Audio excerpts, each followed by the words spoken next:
Greetings, students, and welcome to this next episode of The Professor Travel. I am The Professor Travel, coming to you from Southern California. This is the website, the podcast, the vlog that you go to in order to learn more about different destinations, to discuss more as a community, to really travel more and enjoy life more. You can reach me through a variety of different social media. Always you can reach me through my website, which is at theprofessortravel.com. You could also find me on YouTube and Facebook, also at that exact same location at The Professor Travel.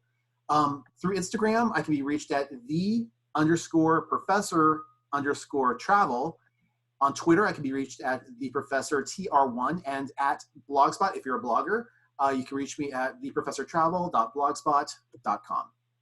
Today, I have the privilege of introducing you to our visiting professor, Katie Montgomery. Katie, say hi to the students for me. Hi, everyone. Thanks for joining me, Katie. Now, before we get started, my students might want to know a little bit about your credentials.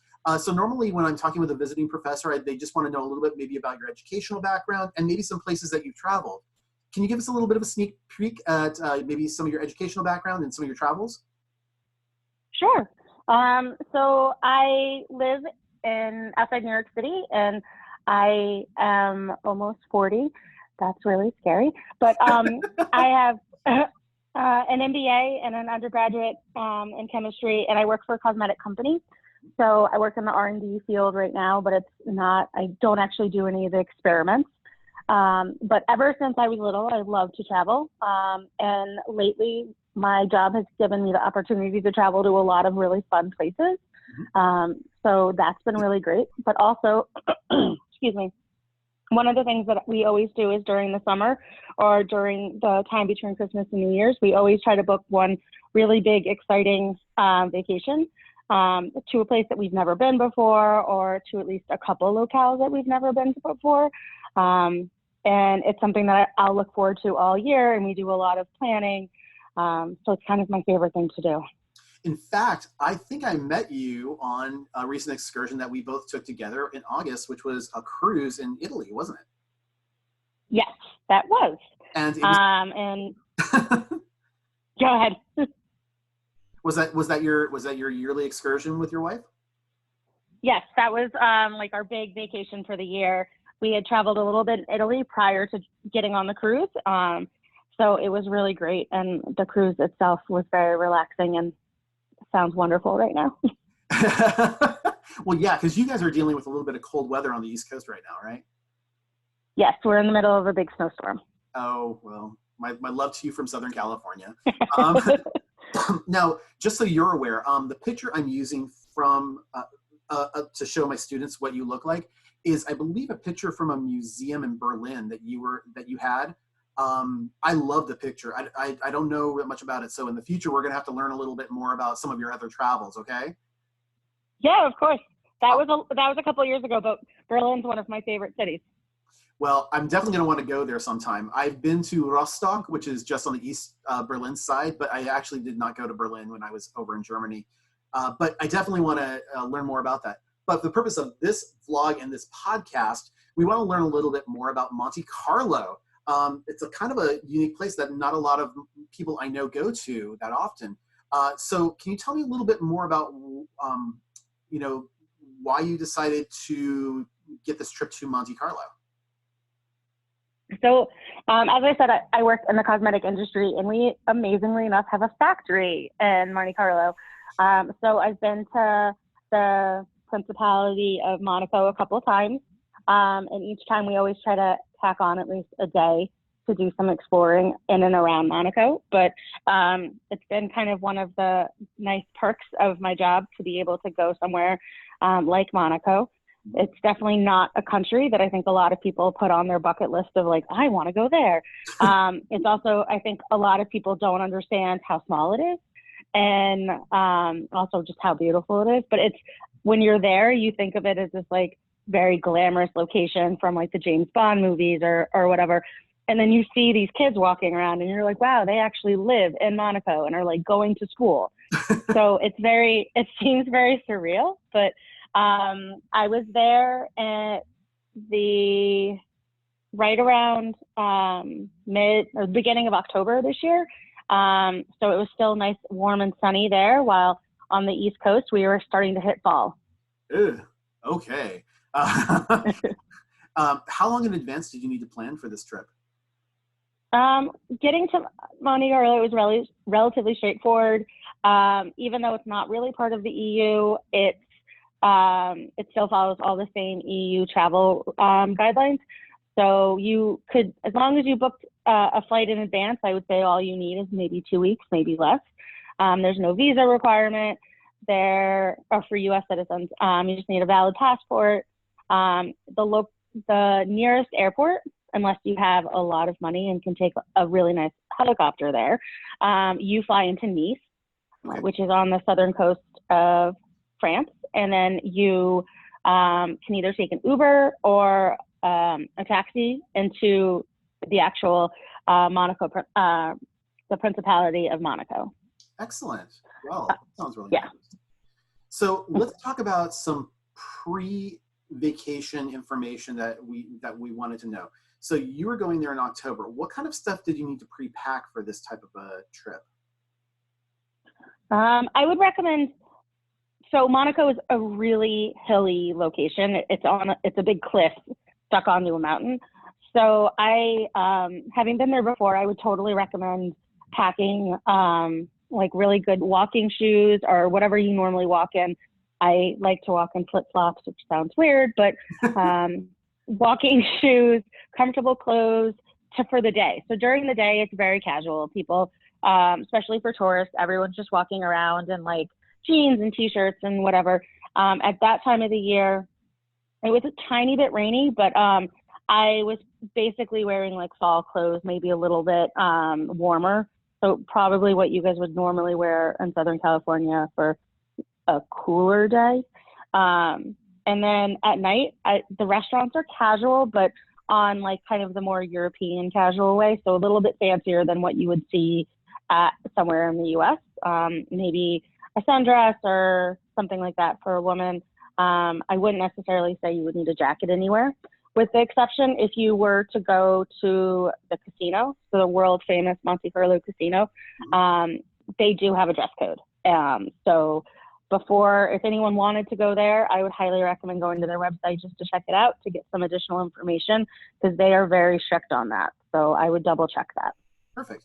And so which airport did you leave out of? Did you leave out of JFK or a different airport? I actually was flying from Geneva for that trip, but in general, I leave out of Newark. Okay. And I hate flying through Charles de Gaulle because it's just a way too big of an airport. Yeah. So one of the last times I went from Newark to Brussels to Monaco, or to Nice. Okay, perfect. Now, in this last particular trip, you flew from Geneva to Nice directly? Yeah. Okay. And so, but you're normally leaving out of BWI, or not BWI, but Newark. And so as part of that, because I just to let you know, I used to live in Jersey City myself. So for me, that was just the most convenient thing to do. And there's not, it's not as crowded, I don't feel, like JFK is, at least. No, it's not. And Newark, from my house, I can get to Newark in like 15 to 20 minutes. And since I've been traveling so much, I know like exactly how to get in and out as quickly as possible. But I will say, for those who want to get to Monaco as quickly as possible, there are direct flights from the US to Monaco or to Nice. They don't run very often, and they're usually through Air France. I know for the East Coast, there's one that leaves out of JFK that goes direct to Nice. So if you're looking to make it a very quick, like an 8-hour, maybe a 7.5-hour flight, that's always an option. If that's not an option for you, there are a lot of different connections that go to Monaco.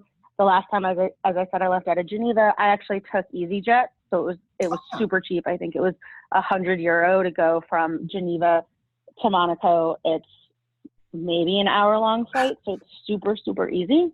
That strikes me as insane that there's like people over here in the States, like for my students who don't understand what EasyJet is or what Ryanair is, they don't really, I don't think, grasp it. So I think the closest thing I can equate it to here in the States might be like Southwest Airlines or maybe JetBlue, something like that.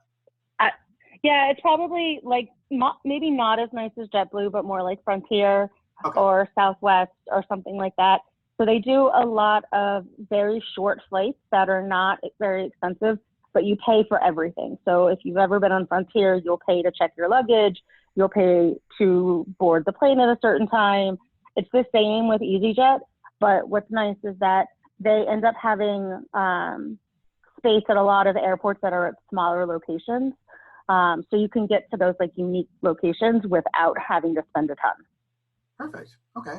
And for transportation during this last trip, did the hotel that you were in Geneva just shuttle you over to the airport, or did you I took an Uber.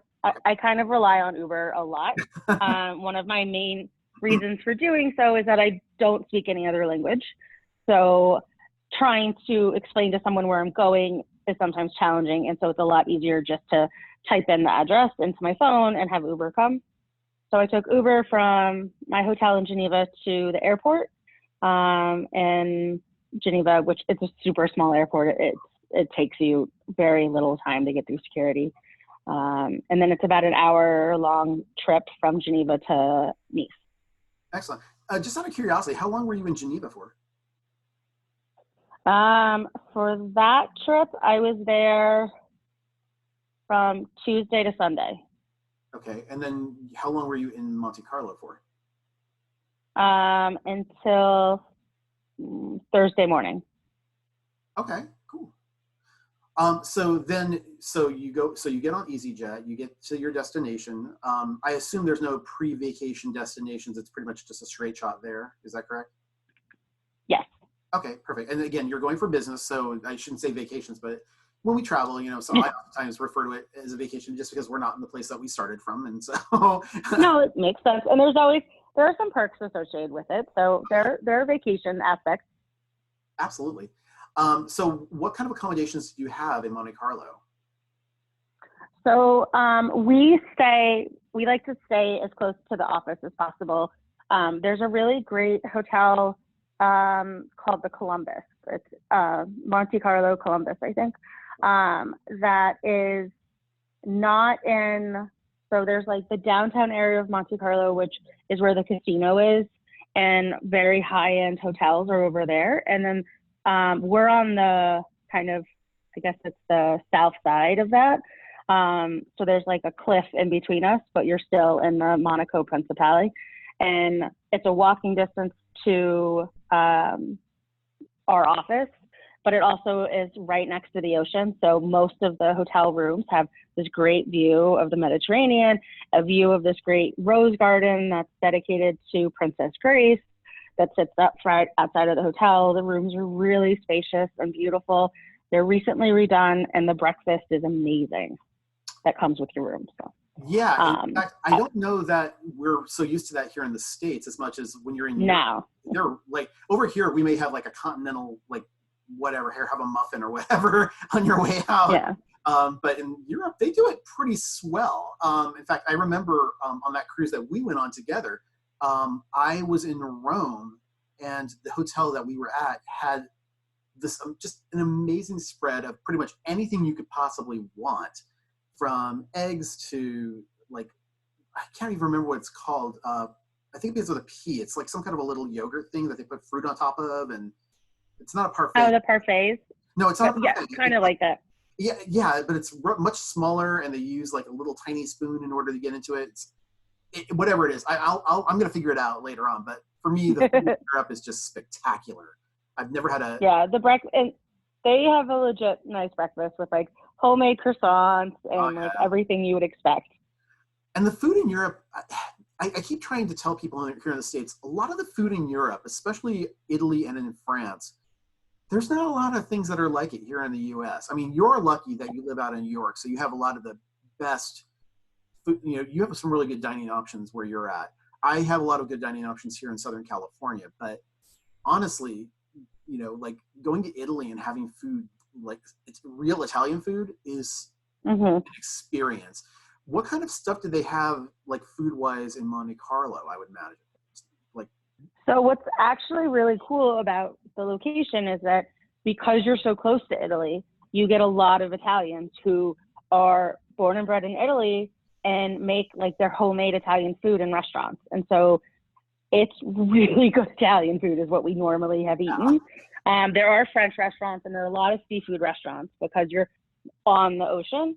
But the ones that we went to and we keep going back to are a lot of the Italian restaurants that have, like, they give you the menu, but really what you order off of are their specials every day. So those change. It's a lot of really good fresh fish, fresh vegetables. And because, like, I've now been to Monte Carlo, I've been to Geneva, and everyone I think probably assumes that Monte Carlo is very expensive. It actually was cheaper than Geneva. So for anyone who wants to, I'm sorry. Yeah. I was going to actually interrupt you there, and I apologize. Is it okay for purposes of this vlog and this podcast, since it's part of the same trip that you were on, do you mind if I link Geneva to this as well and ask you a couple questions about that as we go along? Yeah, of course, that's fine. Okay, I'm sorry. But again, please continue. We were talking about the price differences in Monte Carlo and what people's perceptions were. Yeah, no. So I think I had this misconception that all the restaurants and everything in Monte Carlo was going to be really expensive.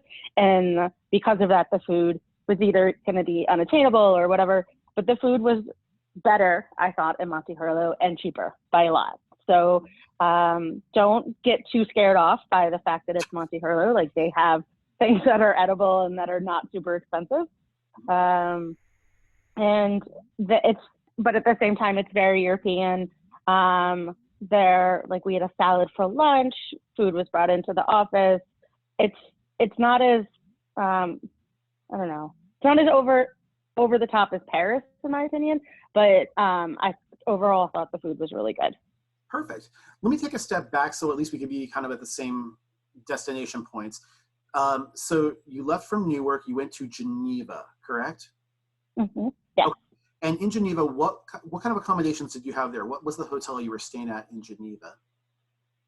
That hotel was named Hotel D. It is like 3 blocks away from the Geneva train station. So I was there again for work. And we have 2 facilities in Geneva, one that's farther away from the train station and one that's actually in a different city. It's in a small town called Versoix. So, or Versoix, sorry. So we needed to be able to take the train every morning to get to the office, but also take the tram to go to the other office. So this was like a strategic location. It's a smaller, somewhat boutique hotel that's only been opened for 2 or 3 years. The rooms are really sizable. They again have a really nice, like, high-end breakfast. Not as glamorous as the Monte Carlo one, but still good.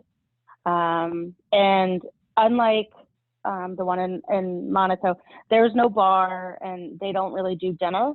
So it's much more of you come in, you have a really nice breakfast, but then you kind of do your thing during the day. And then when you go home, you go to sleep or whatever.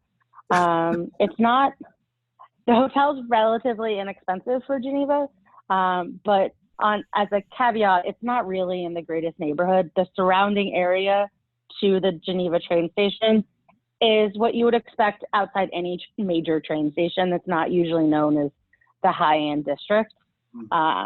So that's my only caveat to that hotel. And how was train travel in the Geneva area? Super easy.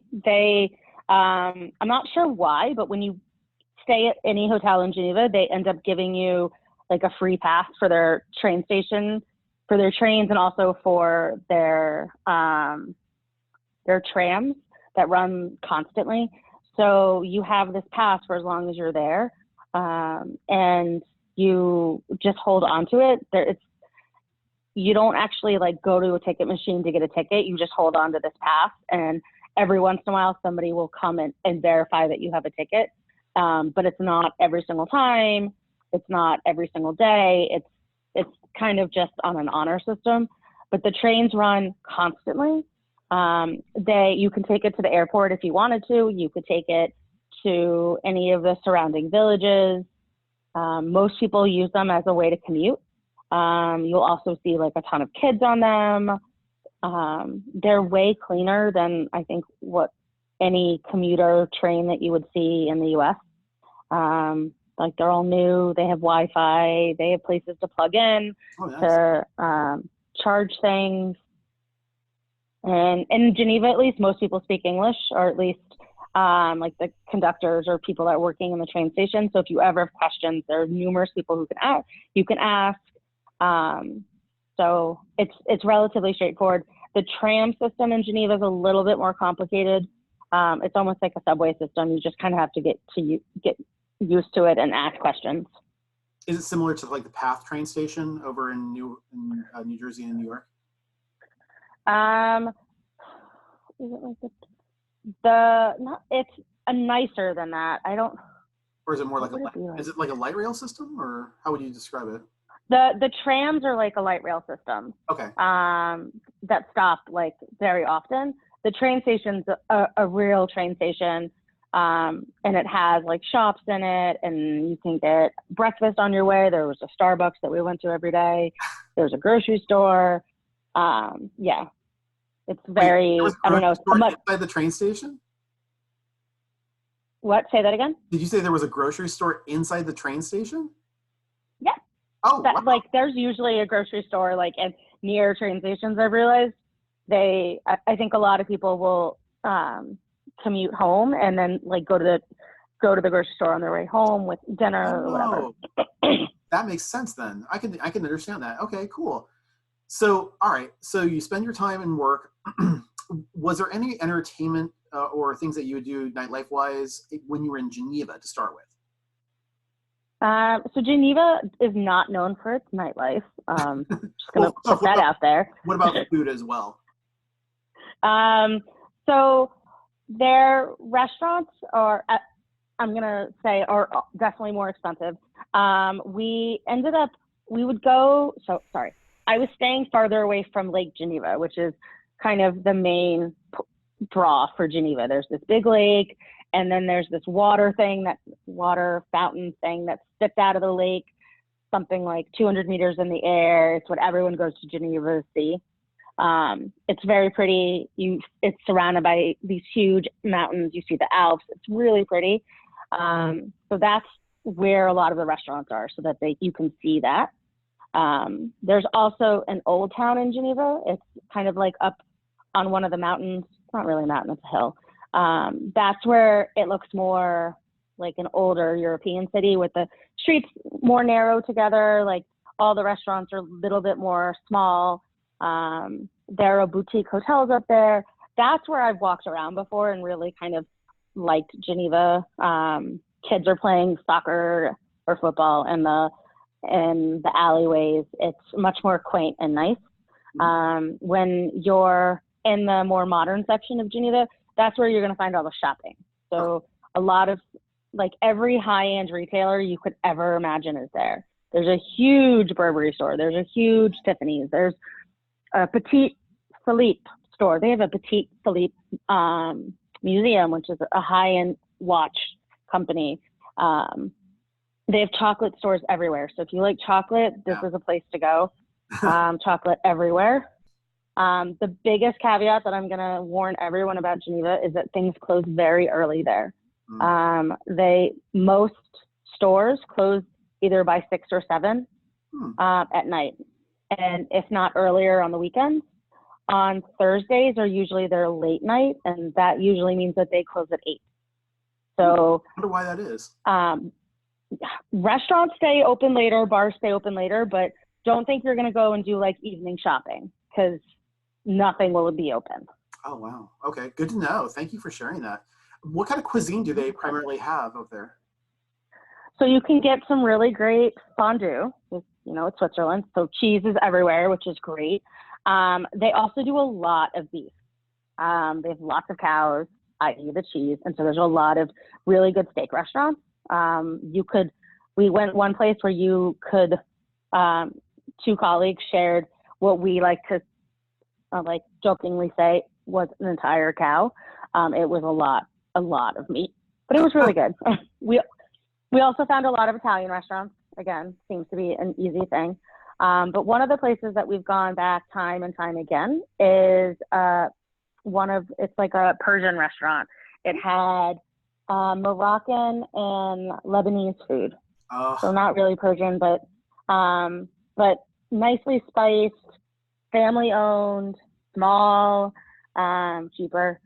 But it's always really good. We go there every single time we're in Geneva. So that I would definitely recommend. I will definitely. It's called Nomads. Oh, I was gonna say, I'm definitely gonna have to contact you the next time you go, because you sound like all the good spots to go to. So definitely want to touch base. So I have learned, so in the New York City area, we use Yelp and Google reviews and everything to figure out where to eat and whatever. None of those, that really works in Europe, or at least not that I found. I've always used TripAdvisor. Yeah. It seems that TripAdvisor for restaurants is where most people write their reviews. So for anyone that's traveling in Europe, I know it sounds like you're just going to end up in touristy restaurants. You don't always, but TripAdvisor is usually the best location of reviews that are in English if you really need to find a place to eat. Excellent. Okay, so let's talk about some of the itinerary that you had, starting with Geneva over the course of the few days. Obviously, I know you're working during the days, but during the evenings, is it primarily just restaurants, or did you maybe? Yeah, it was primarily restaurants. This past time I was in Geneva, it almost rained every night, so it was very quick dinners that we would like run out and get because it poured. So it wasn't super exciting. I was there over a weekend by myself, and that was the day that I walked the entire city, walked up to the Old Town quarter, they have a bunch of museums that I didn't go into, sorry. You could go and look at the UN if you wanted to, because Geneva is where the UN is located. So you could go and see all of that. But I just really liked walking around. It's very much a sidewalk and cafe culture. So I sat out at this really nice big outdoor cafe and had a glass of rosé, just watching, and I actually read a book. It was very chill. It's kind of what a lot of people end up doing. So that's kind of the way that I like to experience smaller cities in Europe. Get to know what people are doing by just like sitting outside more.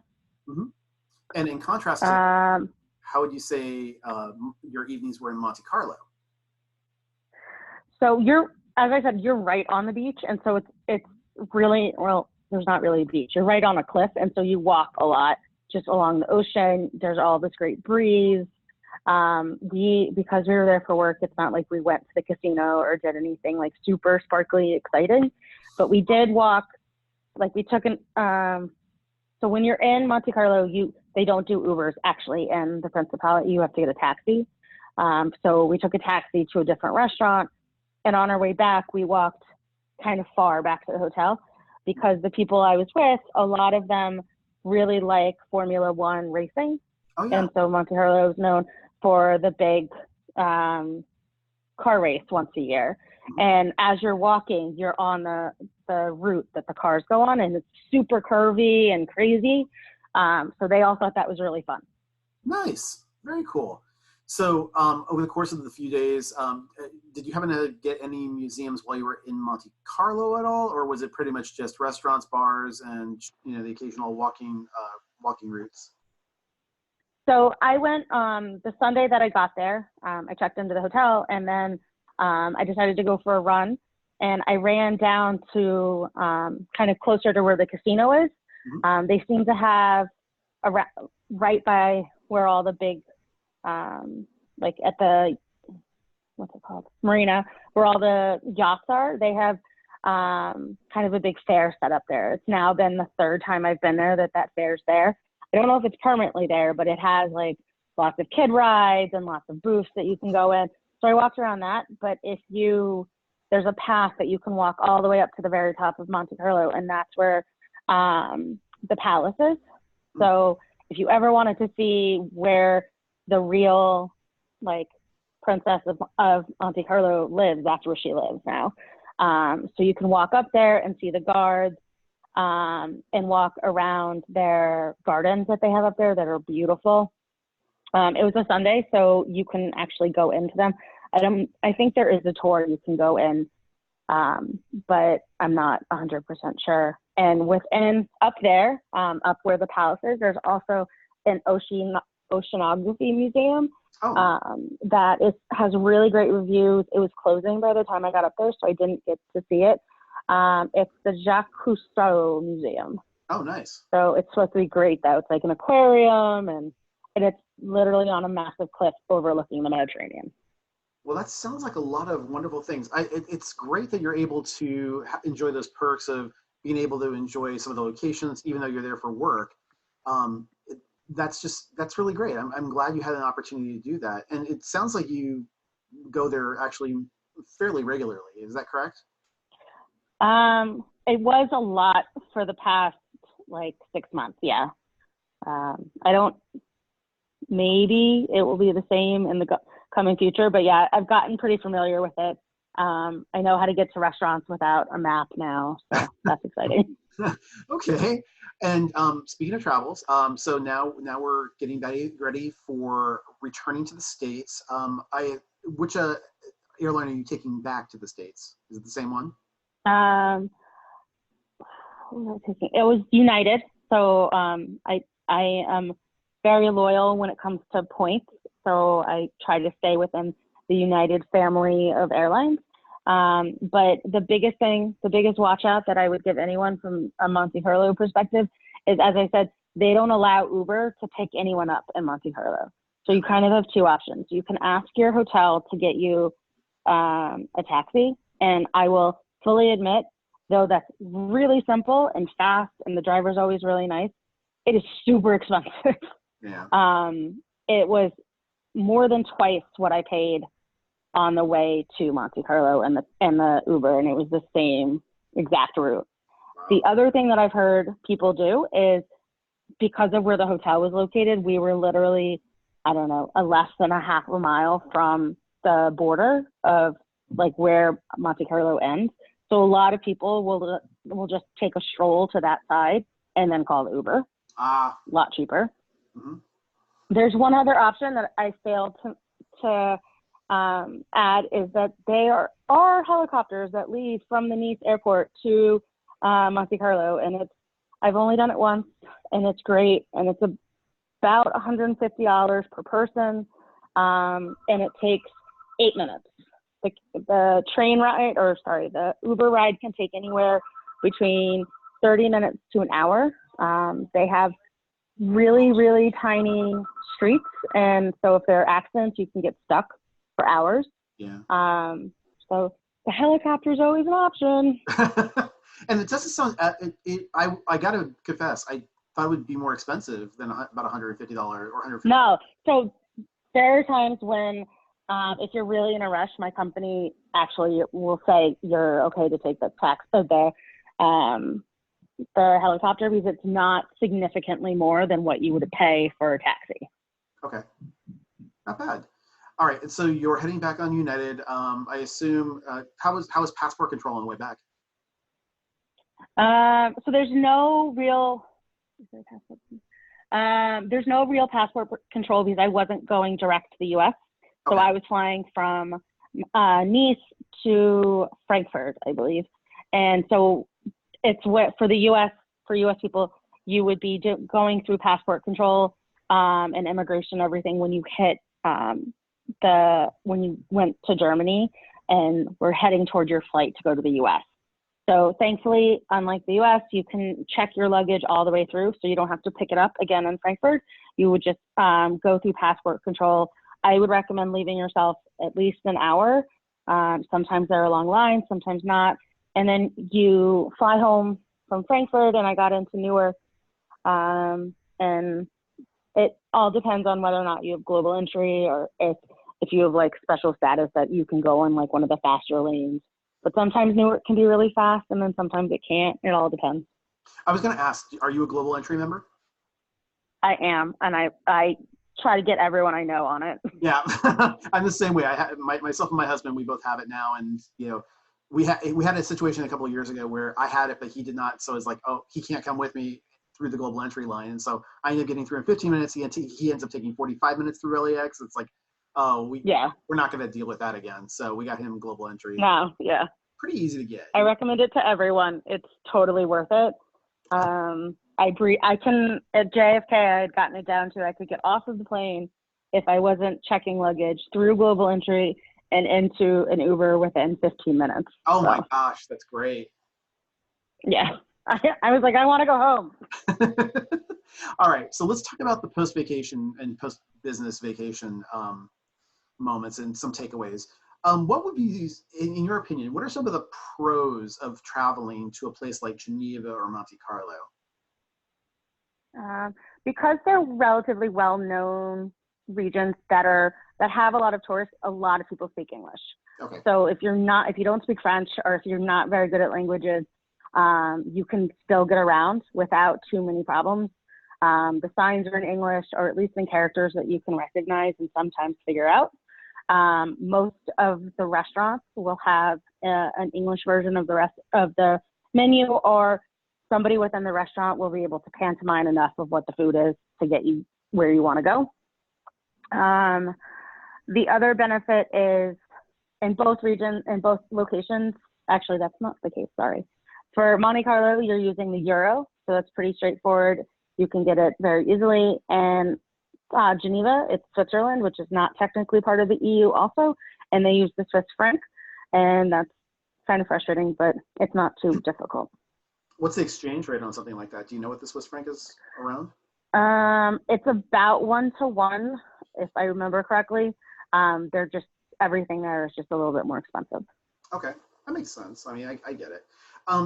Obviously, the price is something that people need to be aware of when they're traveling abroad. And that's obviously, with Geneva, it sounds like that was a big issue there for you. Are there any other types of things that you would suggest to my students that they should be aware of when they're traveling to those two locations? So I know that at one point, a lot of people used to go to their banks ahead of time to get cash. Yeah. I've always found to just use an ATM in whatever country you are. You'll get the best exchange rate. Everything translates into English. I would just let your bank know that you're going to be traveling so they don't shut off your credit card. Oh, yeah. Yeah. Both those regions, or both those countries, are very, some places take credit cards, but not all. So I would always try to have some cash on hand, especially if you want to run into like a convenience store or anything like that for like a bottled water. Cash is definitely helpful in those two countries. I mean, both of them are relatively safe. I never felt uncomfortable walking around either of the countries. I spent almost an entire weekend in Geneva by myself, walking around by myself. I never had any problems. The same can be true in Monte Carlo. I would walk around at night. So, like, if you're not comfortable doing this, then don't do it. But having lived outside New York City most of my life, I never felt uncomfortable in either of those two countries. Is there anything else? No, like, the people are really nice. I never had a problem with the people. I wish I could tell you guys like really great things to buy as souvenirs. The only thing I can think of in Geneva is chocolate. And in Monte Carlo, I mean, I guess cheese. I don't know. I'm a huge cheese fan. Chocolate and cheese are like two of my favorite things in the entire world. So if I can ship to the US, I really like cheese. I would.